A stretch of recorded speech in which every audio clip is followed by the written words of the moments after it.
பேர் தேவன். நான் வந்து மாரிஸ் நகரில் குடியிருக்கிறேன். எங்கள் வீட்டில் வந்துட்டு சோலார் பேனல் போட்டிருக்கோம் வில்வாடெக்லேருந்து. இப்போ ஏற்கனவே நான் என்கிட்ட இன்வெர்ட்டர் இருக்குது. இப்போ அதில் வந்து சோலார் பேனல் போட்டு சார்ஜ் கண்ட்ரோல் வழியாக சார்ஜ் பண்ணுறதுனால இப்போ வந்து இன்வெர்ட்டரை வந்து பகல் நேரத்தில் ஃபுல்லாக சோலார்லேருந்து சார்ஜ் பண்ணிடுறாங்க. அதுக்கப்புறம் எக்ஸ்ட்ரா எனர்ஜி அதுலேருந்து ப்ரொடியூஸ் பண்ணுற மற்ற எக்ஸ்ட்ரா எனர்ஜி வந்து வீட்டில் இருக்கிற மற்ற எல்லா லைட்ஸ் அந்த ஃபேன் இதெல்லாம் யூஸ் பண்ணிக்கலாம்.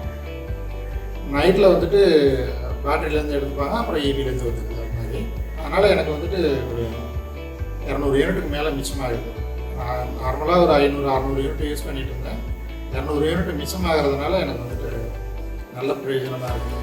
இது வந்து 500 யூனிட்டுக்கு மேலே யூஸ் பண்ணுற எல்லாருமே போட்டுக்கலாம். ப்ளஸ் இந்த கமர்ஷியல் ரேட்டில் இருக்கிறவங்கெல்லாம் போட்டுட்டாங்கன்னா ரொம்ப பயனுள்ளதாக இருக்கும்னு நான் நினைக்கிறேன். இதுவரையில் எனக்கு என்ன பயன், எனக்கு என்ன லாபம் வந்ததோ அதை எல்லோரும் அனுபவிக்கணுங்கிறது தான் என்னோட அதுக்காக தான் நான் இது சொல்கிறேன்.